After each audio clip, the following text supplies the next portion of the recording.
I wanted to give a quick update on my 5K training.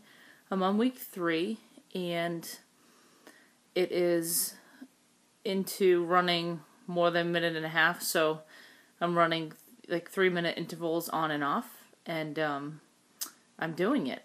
So that's exciting, and a little nervous about the race. It's at the end of the month, so I have maybe 3 more weeks to go, not even, but I'll just do what I can with it and get as far as I can with it. The point is I'm doing it, so I should be excited about that, and we'll see how it goes, but just wanted to give an update that I'm actually able to keep with the training, so I'm excited about that.